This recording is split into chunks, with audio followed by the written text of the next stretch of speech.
Hello kids, hope all of us are doing well. Now the topic that we will take up today is about flowering plants, and the key elements that we will discuss are classification of plants, different parts of a plant, pollination and fertilization. Now there are millions of plants in the world, from the smallest bacteria to the biggest redwood tree. Therefore it becomes essential to classify them and to know them as well. तो हमारे आसपास जितने भी किस्म के plants हैं उनको हम डिवाइड कर सकते हैं या अलग अलग ग्रुप्स में बांट सकते हैं। तो उनकी क्लासिफिकेशन क्या है इसके बारे में जानेंगे। अब प्लांट के अलग अलग हिस्से हैं जिनका अलग अलग फंक्शन है, वो क्या है उसके बारे में पढ़ेंगे। अब प्लांट्स में जो फूल खिलते हैं उनमें पॉलिनेशन बड़ी ज़रूरी है। अब वो पॉलिनेशन क्या है और कैसे होती है उसके बारे में पढ़ेंगे।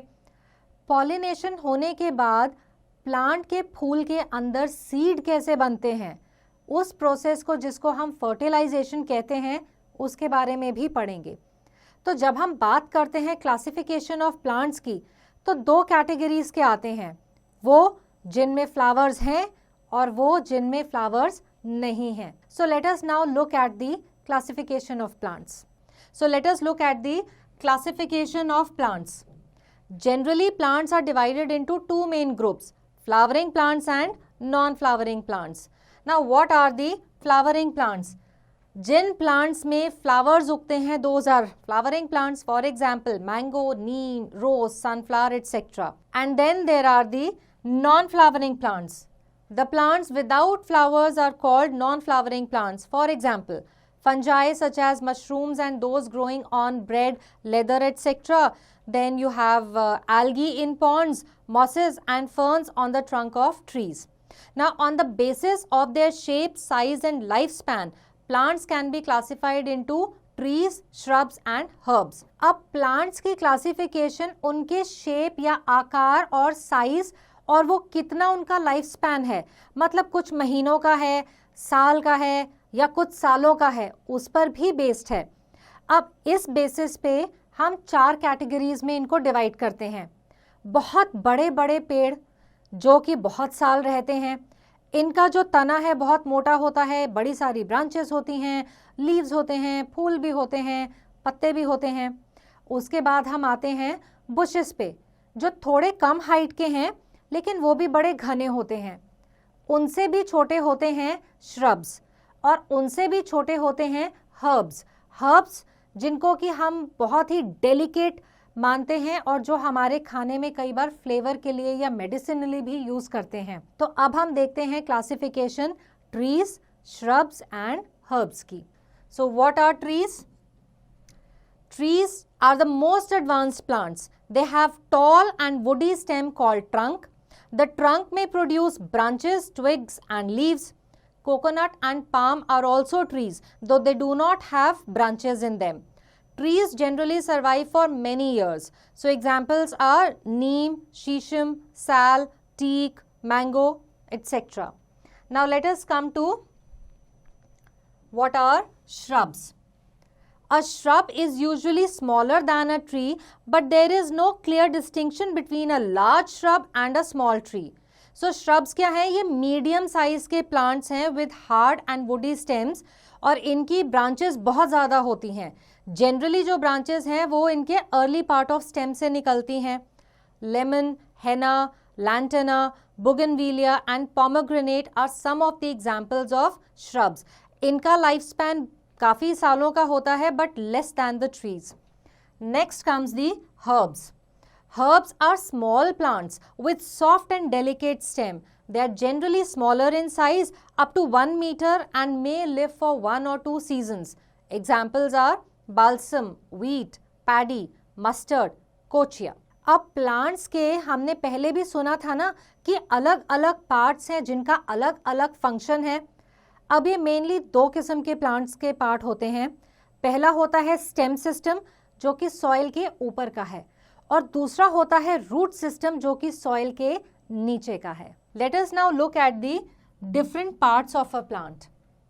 अगर आप अपने आसपास के प्लांट्स को ऑब्जर्व करेंगे तो आपको जो चीज़ें नज़र आएंगी वो सारी सॉइल के ऊपर की हैं, जैसे कि stem, leaves, flowers and fruits. लेकिन उनके सॉइल के नीचे की रूट्स आपको उस टाइम नजर नहीं आएंगे unless and until you take them out. So let us find what are the types of function each of these parts perform. So plants have two main systems. First is the root system and then is the shoot system. अब जो soil के नीचे वाला part है उसे कहते हैं root system. Roots भी दो तरह की होती हैं. एक तो होती है जो stem के base से पतली पतली ऑलमोस्ट इक्वल साइज की बहुत घनी होती हैं, उन्हें कहते हैं फाइब्रस रूट्स. दूसरी होती है कि स्टेम के बेस से एक मोटी लंबी रूट जा रही होती है और उसकी ब्रांचेस निकली होती हैं, उसे कहते हैं टैप रूट. अब ये दो रूट सिस्टम्स हैं जो अलग अलग पेड़ पौधों में पाए जाते हैं. लेकिन मेनली रूट का काम क्या है? सबसे पहले सॉइल के अंदर आपके जो प्लांट है उसको जो स्ट्रेंथ है, जो उसको जमाते हैं, वो रूट्स हैं. दूसरी चीज, ये रूट सॉइल में से पानी और मिनरल्स को अब्जॉर्ब करके प्लांट के बाकी हिस्सों तक पहुंचाते हैं. तीसरे इनके और भी बेनिफिट्स हैं, जैसे कि अगर रूट्स होती हैं तो सॉइल जो है वो बंधी रहती है, सॉइल इरोजन नहीं होती. तो बड़े सारे इनके फायदे हैं. So let us now study about the root system. We will first of all study the root system. It grows mainly underground, hence it is the descending part of the plant. The root system includes primary, secondary and tertiary branches. Based on this, we have again two types of roots. First one is the fibrous roots. Now these are thin and almost of equal size. They start from the base of the stem and spread out. They are bushy in nature. Grass, maize, rice, onion, sugarcane all have fibrous roots. Second is the tap roots. Now in these tap roots you have a stem that elongates to form one long main root which goes deep down into the earth. अब इसमें से branches sideways निकलती हैं जिनको lateral roots कहते हैं. So radish, beetroot, mango, teak, gram all have tap roots. Let us now look at the function of roots. Now they fix the plant to the ground. The roots absorb minerals and water from the soil and help the plant to grow. Roots of some plants store certain food products of the plant such as carbohydrates. And roots save the soil from being blown off by the wind or washed away by the water. Therefore, planting trees help in the conservation of soil. Now, a very interesting fact here is that without digging up a plant, you can actually tell what kind of a root this will have simply by looking at the leaf. Now, leaf has certain veins going in it that is called venation. So, the arrangement of veins that is called venation is of two types. Now, in certain leaves, the venation is parallel, that is, it runs parallel to one another from the base to the tip of the leaf. So, for example, in plants like banana and onion. On the other hand, leaves of some plants have veins arranged in a net-like pattern on both sides of the midrib. Now, this kind of venation is called a reticulate venation. For example, in people and mango.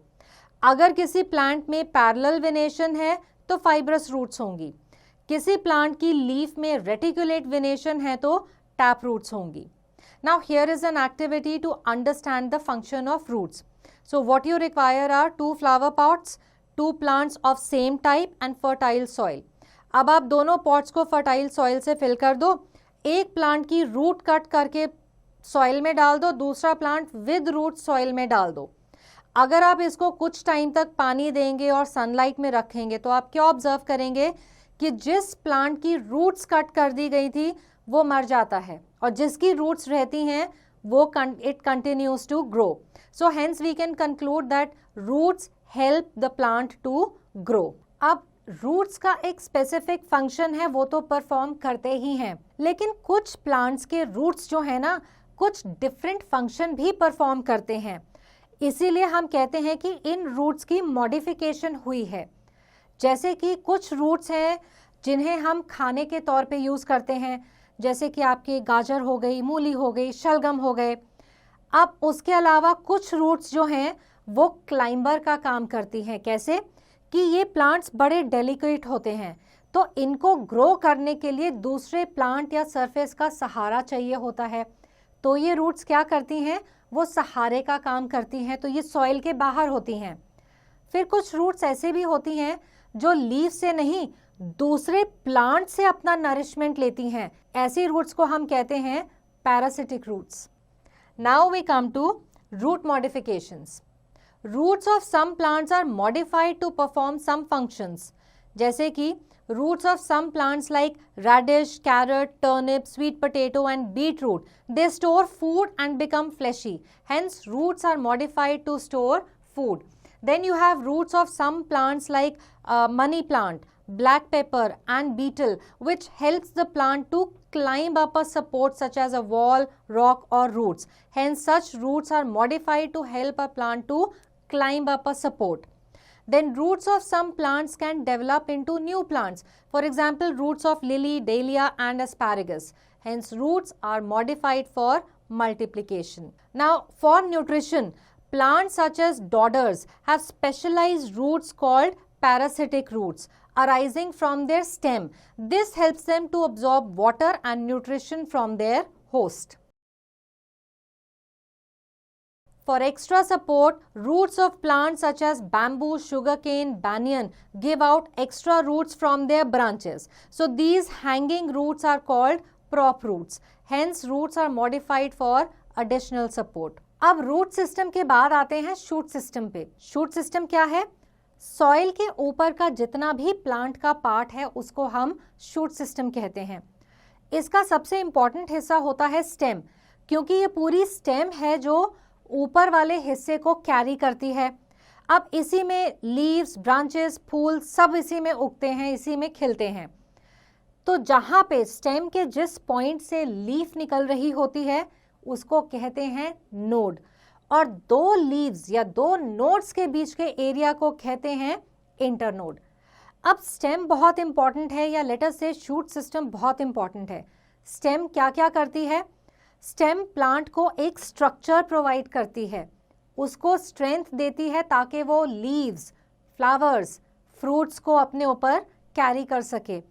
अब यही stem है जिसके बीच में एक tube like network होता है जो root से अब्जॉर्ब किया हुआ सारा वाटर और मिनरल प्लांट के अलग अलग हिस्सों तक पहुंचाता है। अब लीफ जो है, जिसे कि हम प्लांट की फूड फैक्ट्री कहते हैं, वहाँ पे फूड बनाते हैं ये प्लांट्स अपना, तो वो वाला फूड जो है बाद में ये स्टेम के जरिए ही प्लांट्स के बाकी हिस्सों तक पहुंचता है। Now we come to the second part of the plant, that is the shoot system. Now all parts of a plant that are above the ground form the shoot system. It includes stems, leaves, flowers, fruits, etc. We'll begin with the stem.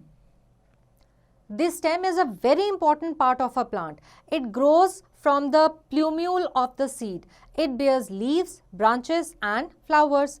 The place on the stem where one or more leaves arise is called the node, और दो nodes के बीच की जगह को हम internode बोलते हैं। Now let us look at the functions of a stem. The stem bears leaves, flowers and fruits. The stem keeps the plant erect and acts as a pillar supporting the branches, leaves and flowers. The stem transports water and minerals from the roots to all parts of the plant and prepared food from leaves to other parts of the plant. Green stems have chlorophyll and can carry out photosynthesis. Now here is an activity to observe transportation by stem. आप एक white flower with a very short stem लीजिए और एक glass में पानी में थोड़ा सा रेड कलर डालिए। अब इस फ्लावर को उस पानी में रखिए कुछ टाइम के लिए। So what you will observe in about a day is कि जो स्टेम था, स्टेम और जो फ्लावर के जो पेटल्स हैं वो थोड़ी थोड़ी रेडिश होनी शुरू हो गई हैं। This is due to absorption of solution by stems of plant.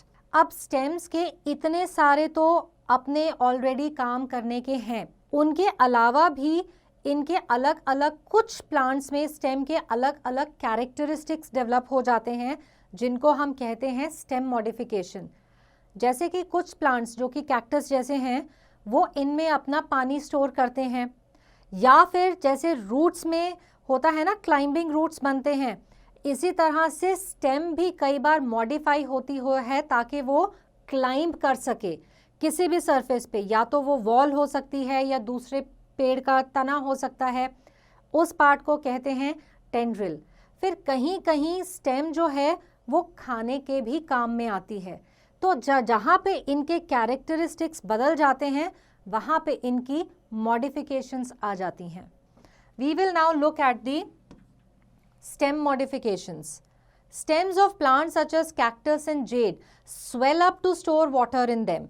Hence, stems are modified for storage of water. Now, stems of some plants are modified to form special structures called tendrils.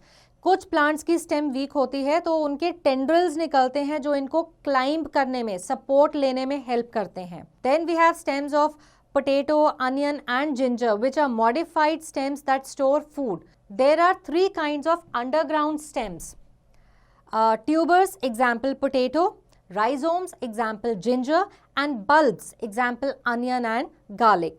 Now stems are also modified for multiplication of plants. So stem cuttings of some plants such as rose, jasmine and hibiscus grow into new plants. Stem के बाद आती है leaf. जैसे कि पहले कहा था leaf is also known as the food factory. क्यों? क्योंकि लीफ के अंदर ही खाना बनता है। अब लीफ के अलग अलग पार्ट्स क्या हैं? जहां से लीफ ग्रो करती है उस छोटी सी डंडी या स्टॉक को कहते हैं पीटियोल। उसके अलावा जो लीफ का ये सारा हिस्सा है इसको कहते हैं लैमिना।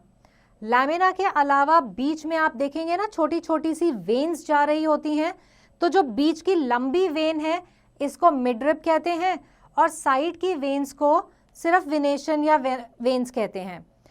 अब लीफ के फंक्शंस क्या हैं? सबसे पहला तो कि ये जो गैस या जो भी एयर रेस्पिरेशन होनी है वो लीव्स में छोटे छोटे होल्स होते हैं जिसको हम कहते हैं स्टोमेटा। स्टोमेटा से ये कार्बन डाइऑक्साइड अंदर लेती हैं और इन्हीं स्टोमेटा से ये ऑक्सीजन को रिलीज करती हैं फोटोसिंथेसिस के बाद। अब लीव्स में एक ग्रीन कलर का पिगमेंट होता है जिसे कहते हैं क्लोरोफिल। सनलाइट की प्रेजेंस में जब इस लीफ में कार्बन डाइऑक्साइड और वाटर या बाकी के मिनरल्स आते हैं तो क्लोरोफिल की प्रेजेंस में सनलाइट की एनर्जी लेकर के फोटोसिंथेसिस का प्रोसेस होता है जिससे कि food in the form of starch बनता है, साथ में बनती है ऑक्सीजन जो ये हवा में रिलीज करते हैं। तो लीफ का कितना इंपॉर्टेंट फंक्शन है कि एक तो ये खाना बनाते हैं, ये खाना बाकी के प्लांट के हिस्सों में ट्रांसपोर्ट होता है, यही खाना है जो जिससे कि आप के बाद में फ्रूट्स वगैरह बनते हैं या सब्जी बनती है। और तो और जब ये खाना बना रही होती हैं तो हमारे एनवायरनमेंट में ऑक्सीजन रिलीज करती हैं जो हम ब्रीथ करते हैं। Now we come to the leaf. A leaf is called the food factory of the plant. It is thin, flat and broad outgrowth of the stem. It is attached to the stem at nodes by a leaf base. As the stem grows upwards, new leaves appear. Leaves of most of the plants are green in color. Let us now look at the parts of leaf, and the first one is the petiole. A small stalk by which a leaf is attached to the stem is called petiole. Some plants like wheat, maize, rice do not have a petiole. Then comes the lamina. The broad extended part of the leaf is called lamina or leaf blade. It is green in color due to chlorophyll and the process of photosynthesis is performed in this part of the leaf. So the edges of the lamina can be either smooth or serrated. Next comes the midrib and veins. The stalk of the leaf, which is a part of the stem, continues into the leaf or lamina forming the midrib. The midrib branches into veins which form a network in the leaf. They transport water and minerals to the leaf and carry food from the leaf to the other parts of the plant. Now we will look at the functions of leaves. The loss of water in the form of vapor from the surface of the leaf is called transpiration. It keeps the plant cool. Leaves also help in exchange of gases through the small pores called stomata. Leaves make the food of the plant in the presence of sunlight and chlorophyll through the process known as photosynthesis. And the food which is prepared is mostly starch. Not all photosynthetic plants appear green in color. In plants such as coleus, the green color is marked by other pigments. Root और stem की तरह leaf भी अपने characteristics या जो इनके अपने functions हैं, उनके अलावा कई plants में कुछ और functions करते हैं जिसको हम कहते हैं leaf modifications. Let us now look at leaf modifications. In plants like cactus, leaves are modified as spines. They reduce loss of water from the plant and protect them from grazing animals. In a pea plant, slender coil-like structures are found which help them in climbing. These are leaves which are modified into tendrils and they are called leaf tendrils. Now, leaves of some plants like nettles contain hair. These hair contain formic acid which causes a severe itching if someone comes in contact with it. The stomata of the cactus only opens at night. Now here is another activity to observe transpiration in plants. Take a potted plant, water and a polythene bag. तो ये जो plant है इसके ऊपर आप polythene bag को थोड़ा सा टाई कर दो और इसको आप किसी सनलाइट वाले एरिया में रख दो. Now observe this polythene bag after a couple of hours. You will observe tiny droplets of water on the inner surface, which is actually the condensed water vapor which was released by the plant. Leaf के बाद हम आते हैं plant के सबसे खूबसूरत part में जिसको कहते हैं फ्लावर या कि फूड. अब जो फ्लावर्स हैं ये अलग अलग कलर्स के होते हैं, लेकिन मेन फंक्शन क्या है कि इन फ्लावर्स के अंदर सीड डेवलप होते हैं. ये सीड हैं जो इस प्लांट के आगे रिप्रोडक्शन में हेल्प करते हैं. और तो और बड़े सारे प्लांट्स में यही फ्लावर आगे चल के फ्रूट में ग्रो करते हैं. Next we have flowers. अब आपने अलग अलग टाइप के कलर्स के साइज के फ्लावर्स देखे होंगे. मोस्टली हम प्लांट्स को बड़ी बार उनके फ्लावर से ही रिकग्नाइज करते हैं. इनके अलग साइज और कलर्स होते हैं. A flower usually develops on a branch from a bud. A stalk called the pedicel supports the flower on the branch. The upper swollen end of the pedicel is called the thalamus. Now the arrangement of sepals or petals in a ring-shaped layer is called a whorl. अब एक flower के 4 main parts होते हैं: calyx, Corolla, androecium and gynoecium. आइए अब इनके बारे में डिटेल में पढ़ते हैं. Now let us look at the parts of a flower. A typical flower has 4 main parts: calyx, corolla, androecium and gynoecium. अब एक फूल के जो बाहर की सुंदर पत्तियां हैं उसको करोला कहते हैं. उन पत्तियों के नीचे थोड़ी सी जो छोटी छोटी सी हरी पत्तियां नजर आती हैं उन्हें सेपल्स कहते हैं. अब इन्हीं के अंदर लंबे लंबे ना हमें कुछ ऐसे स्टेम्स नजर आते हैं जिसको हम कहते हैं एंड्रोशियम. ये फ्लावर का मेल पार्ट है. वहीं सबसे बीच में एक और ट्यूब लाइक स्ट्रक्चर है जिसके नीचे थोड़ी सी स्वेलिंग होती है. इसको हम कहते हैं गाइनेशियम. ये फ्लावर का फीमेल हिस्सा है. अब होता ये है कि फ्लावर के मेल हिस्से में जो पॉलन ग्रेन्स बनते हैं जिसको कि मेल गैमीट्स कहते हैं, वो प्लांट के फीमेल हिस्से में आते हैं, नीचे तक जाते हैं. इसमें नीचे फीमेल गैमीट्स होते हैं जिनके साथ वो फ्यूज करते हैं, तब जाके सीड्स बनते हैं. अब इसके लिए भी अलग अलग कलर की पत्तियां या स्मेल होती हैं इंसेक्ट्स को अट्रैक्ट करने के लिए ताकि पॉलिनेशन हो सके. तो फ्लावर के कितने सारे फंक्शंस हैं. सबसे पहले ये इतने सुंदर होते हैं, इतनी सुंदर इनकी खुशबू होती है कई फ्लावर्स की, तो ये अलग अलग इंसेक्ट्स को या पॉलिनेटर्स को अट्रैक्ट करते हैं जिसकी वजह से पॉलिनेशन होती है, जिसकी वजह से सीड्स या फिर फ्रूट्स या सब्जियां बनती हैं. तो आइए इनके बारे में डिटेल में पढ़ें. So what is a calyx? It is the outer most whorl of a flower. It is usually green in color. The individual members of the calyx are called sepals.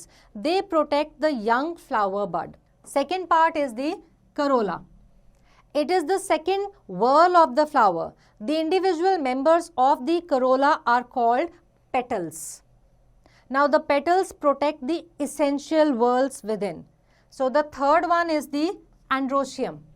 It is the third whorl from outside. It is the male part of the flower. It consists of structures called stamens. ये वाले. Okay. The number of stamens is different in different flowers. Each stamen has two main parts, a filament and an anther. The anther produces pollen grains which take part in reproduction. Next comes the gynoecium. It forms the innermost whorl of the flower. It is the female part of the flower and it is composed of one or more carpels or pistils. Each carpel is composed of stigma, style and ovary. Take two ovaries from different flowers. Cut them in two different ways as shown in this figure. To prevent them from drying out, put a drop of water on each of the two pieces of the ovary that you have cut. Observe the inner parts of the ovary using a lens. Now you will see small bead-like structures and these are called ovules. Let us now look at the functions of a flower. A flower is the organ of reproduction in a plant and it grows into fruits and seeds. A flower is the most attractive part of a flowering plant. So flowering plants are grown in gardens, parks and houses for their bright colors and fragrances. It is used for extracting perfumes and in the manufacture of cosmetics. Cloves are dried buds which are used as a spice and in medicine also. जैसे कि हमने पहले पढ़ा कि flower के जो mail portion है stamens, वहाँ से पॉलन ग्रेन्स जो हैं फीमेल पोर्शन जो कि गाइनीशियम है उसके अंदर जाकर के फीमेल गैमीट से फ्यूज होते हैं. उस स्टेप को कहते हैं पॉलिनेशन. तो पॉलिनेशन भी दो तरह के हैं. एक होता है सेल्फ पॉलिनेशन यानी कि पॉलन ग्रेन एक ही फूल के स्टेमन से उसके गाइनीशियम में जाके पॉलिनेट होता है. और दूसरा होता है क्रॉस पॉलिनेशन, मतलब एक पौधे के एक फूल से दूसरे पौधे के दूसरे फूल में या फिर एक ही पौधे के एक फूल से दूसरे फूल में जब पॉलन ग्रेन्स जाकर के पॉलिनेशन करते हैं तो उसको कहते हैं cross pollination. So let us study more about pollination. Now let us study what is pollination. The process of transfer of pollen grains from the anther of a flower to the stigma of the same or another flower is known as pollination. Now, this is the first step of sexual reproduction in a flowering plant. So, there are two kinds of pollinations. First one is self-pollination.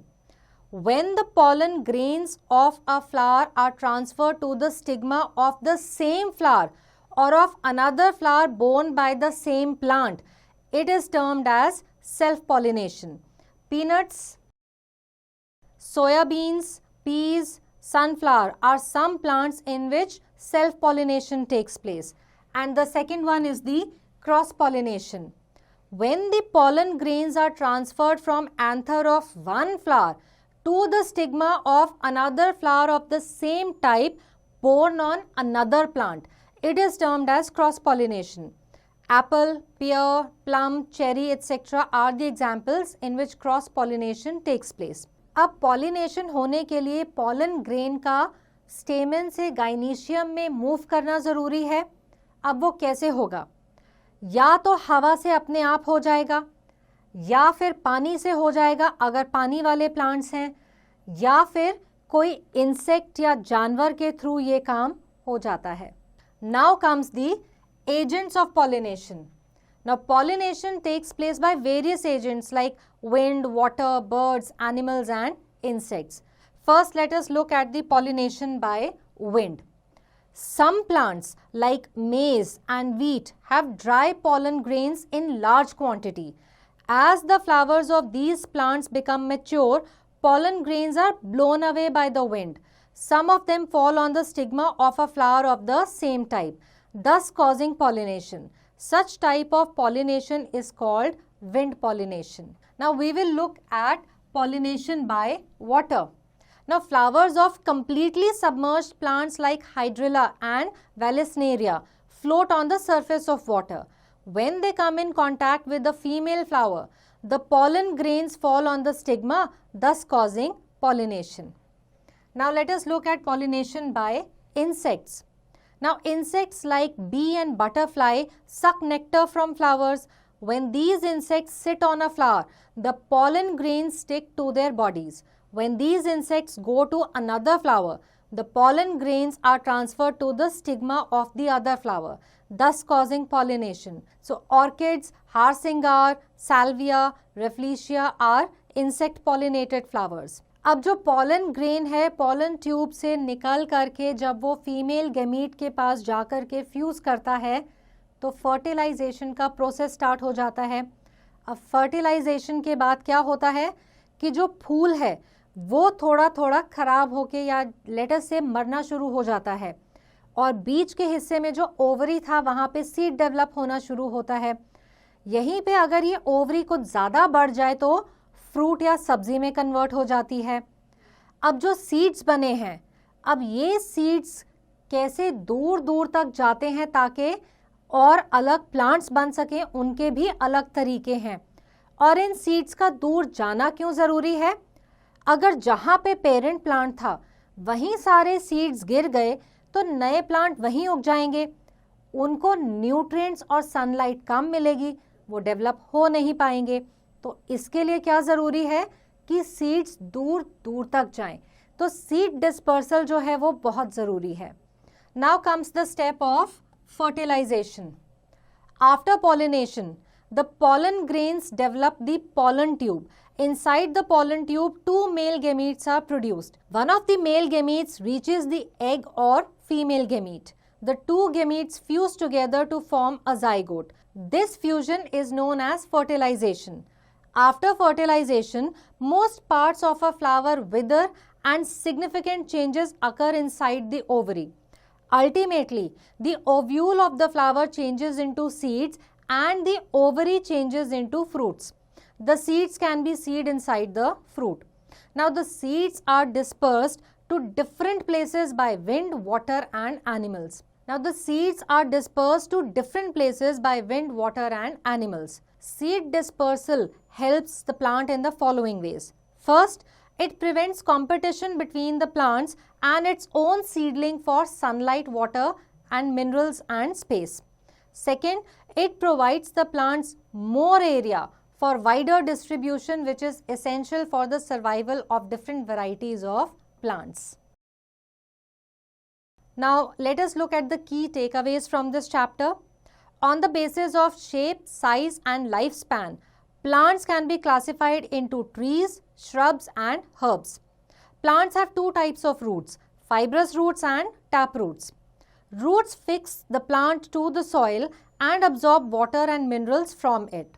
Stem keeps the plant erect and transports water and minerals from the roots to all parts of the plant.